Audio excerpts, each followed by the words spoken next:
Hello बच्चों, tautomerism का first part अपन cover कर चुके हैं और इसके फर्स्ट पार्ट के अंदर अपन ने देखा था कि क्या कंडीशंस है टॉटोमेरिज्म की, इसकी मैकेनिज्म, कीटोइनॉल टॉटोमेरिज्म की मैकेनिज्म, इसकी डेफिनेशंस वगैरह की बात अपन ने की थी। सेकंड पार्ट के अंदर अपन बात करेंगे परसेंटेज इनॉल कंटेंट।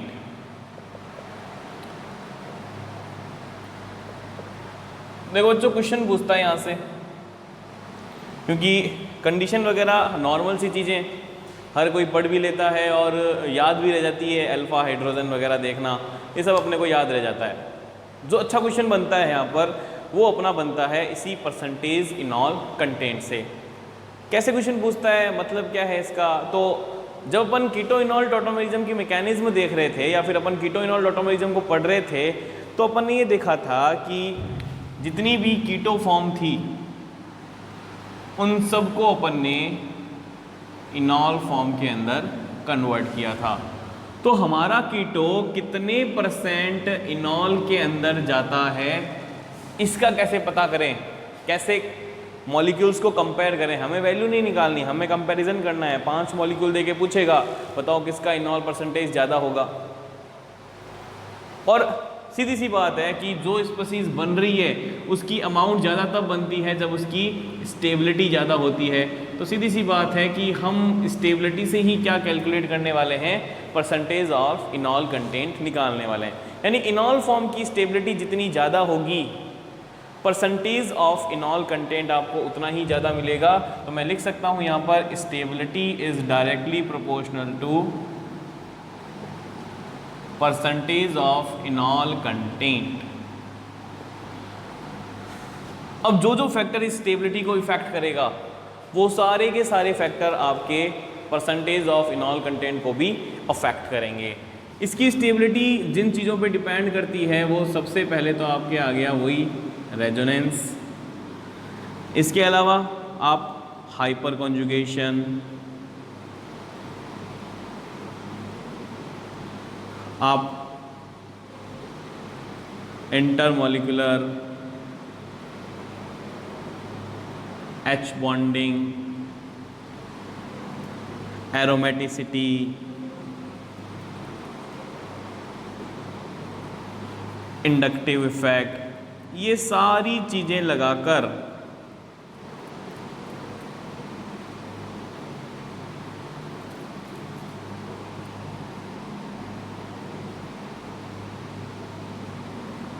इसकी स्टेबिलिटी क्या करते हो, चेक करते हो। सही है। तो अपन भी इन सब चीज़ों का यूज़ करते हुए इसकी स्टेबिलिटी की बात करेंगे। अलग अलग मॉलिक्यूल्स के परसेंटेज इनॉल कंटेंट अपन याद भी रखेंगे ताकि अगर अलग अलग मॉलिक्यूल्स दे रखें तो डायरेक्ट हम आंसर बता सकें, और जो सिमिलर एलिमेंट्स होंगे उनमें किस तरह से परसेंटेज इनॉल कंटेंट देखा जाएगा, उन सब की बात अपन टॉपिक के अंदर करेंगे। चलो स्टार्ट करता हूँ मैं। सबसे पहला जो मेरे पास परसेंटेज इनॉल कंटेंट है वो है मोनोकार्बोनिल कंपाउंड्स।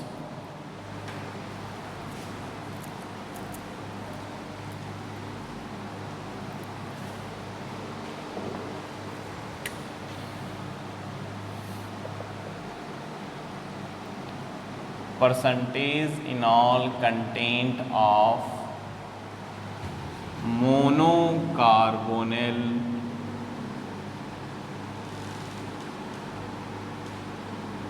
कंपाउंड्स।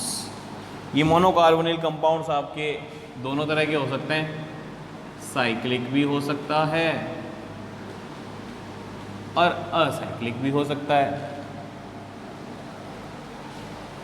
सही है। यानी कि कुछ इस तरह से कंपाउंड आ गया आपके पास।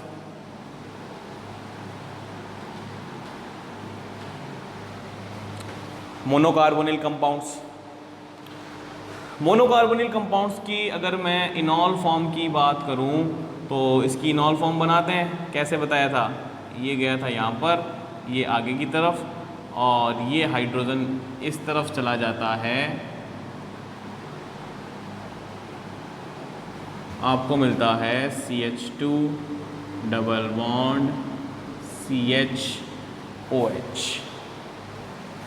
ये आपकी कीटो फॉर्म और ये आपका इनॉल फॉर्म, और यहाँ पर जो इनॉल फॉर्म की परसेंटेज आती है वो लगभग 0.01% के आसपास आती है। यानी कि मतलब क्या है, मतलब है यहाँ पर कि मोनोकार्बोनिल में जो कीटो फॉर्म होती है वो इनॉल फॉर्म से ज़्यादा स्टेबल होती है। एकमात्र ऐसी कैटेगरी आएगी जहाँ पर कीटो फॉर्म ज़्यादा स्टेबल है इनॉल फॉर्म से। आगे अपन देखेंगे कि इनॉल फॉर्म की स्टेबिलिटी बढ़ती जाएगी जैसे जैसे अपन और आगे इनके डिस्कस करेंगे एग्जांपल्स को। सही है, तो सबसे पहला मोनोकार्बोनिल, और इसके अंदर क्या मिल गया आपको, कीटो फॉर्म की स्टेबिलिटी ज़्यादा मिल गई इनॉल फॉर्म से। सेकंड जो अपन बात करेंगे वो बात करेंगे परसेंटेज इनॉल कंटेंट ऑफ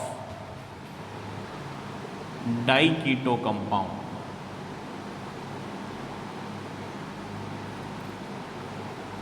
और उसमें भी कौन सा, एसाइक्लिक। जैसे मैंने लिया CH3 C double bond O C double bond O CH3, मैं चाहूँ तो यहाँ से भी बना सकता हूँ, यहाँ से भी बना सकता हूँ, कहीं से ही बना लो, एक बार में एक तरह से ही बनेगा। चलो मैं इस तरह से बना लेता हूँ। ये हाइड्रोजन मेरी गई यहाँ पर और मुझे मिल गया CH2 double bond OH C double bond CH3। यहाँ पर जो परसेंटेज इनॉल कंटेंट आता है वो लगभग 1.2% के आसपास आता है। यानी कि पहली वाली कैटेगरी से ज़्यादा की तरफ अपन जा रहे हैं। नेक्स्ट जो इसके अंदर अपने पास कैटेगरी या एग्जाम्पल की बात करूं, जो एग्जाम्पल अपने पास आएंगे वो आएंगे बीटा कीटो एस्टर के। कीटोन से रिलेटेड कंपाउंड्स पढ़ रहे हैं और बीटा कीटो एस्टर नहीं आए, ऐसा तो कभी हो ही नहीं सकता। तो नेक्स्ट जो कैटेगरी अपने पास आएगी वो बीटा कीटो एस्टर की ही आएगी।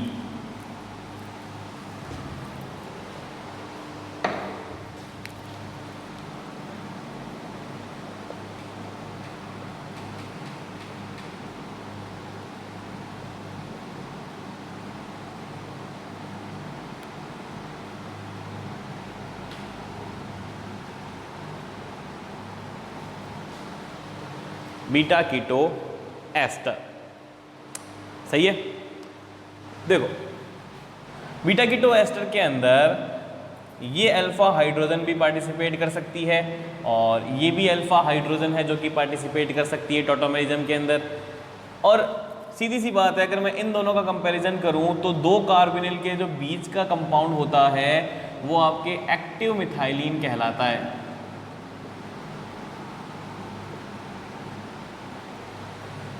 और एक्टिव मिथाइलिन की जो हाइड्रोजन होती है वो मोस्ट एसिडिक हाइड्रोजन मानी जाती है, यानी एसिडिक हाइड्रोजन मानी जाएगी। तो इन दोनों के कंपेयर में एक्टिव मिथाइलिन वाली हाइड्रोजन है वो सबसे पहले टॉटोमेरिज्म के अंदर भाग लेगी। अब कौन से कार्बोनिल के साथ भाग लेगी, इसके साथ लेगी या इसके साथ लेगी, उसका डिसाइड कैसे करेंगे। ये कार्बोनिल तो ऑक्सीजन के साथ भी बिजी है, जबकि ये जो कार्बोनिल है ये फ्री है। इसका मतलब ये वाला जो कार्बोनिल है यही आपके टॉटोमेरिज्म में भाग लेगा, और टॉटोमेरिज्म में भाग लेगा तो कुछ इस तरह से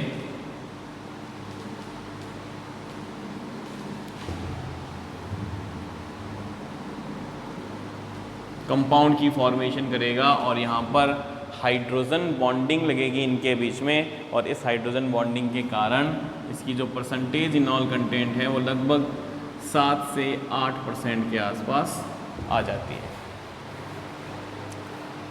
सही है। नेक्स्ट जो कैटेगरी है इसमें वो है बीटा डाइकीटो कंपाउंड्स।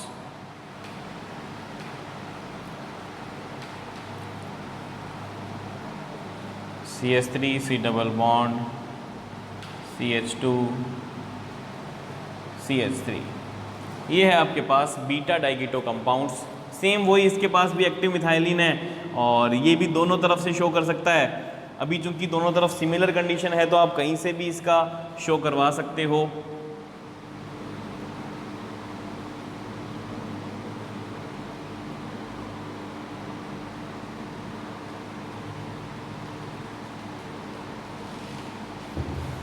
इन दोनों में कंपैरिजन करूं तो यहाँ पर एक ही कार्बोनिल था, जबकि यहाँ दोनों कार्बोनिल पार्टिसिपेट कर सकता है और हाइड्रोजन बॉन्डिंग यहाँ पर भी प्रेजेंट होगी।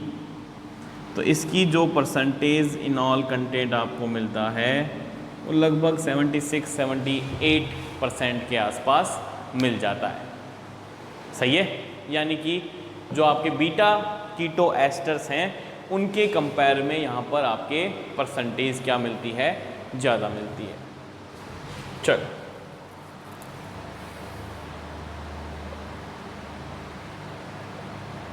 Cyclic beta keto compounds.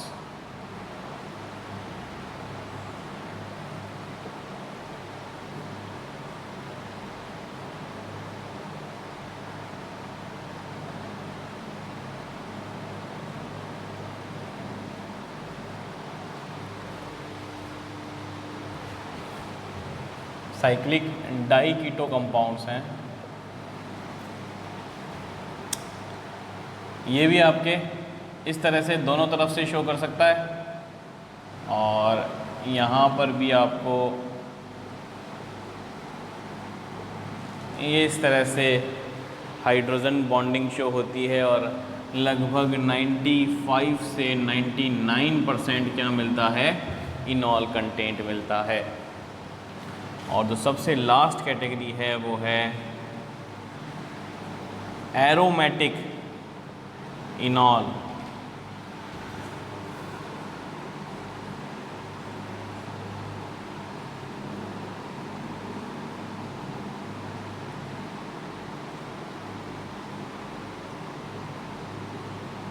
ये गई यहाँ पर, ये गया यहाँ, और ये हाइड्रोजन जैसे ही यहाँ पर आएगा, आते ही आपको ये एरोमेटिक इनॉल, इसका नाम क्या है, फिनॉल की फॉर्मेशन हो जाएगी और इसका जो परसेंटेज इनॉल कंटेंट आता है वो 100% इनॉल कंटेंट आता है।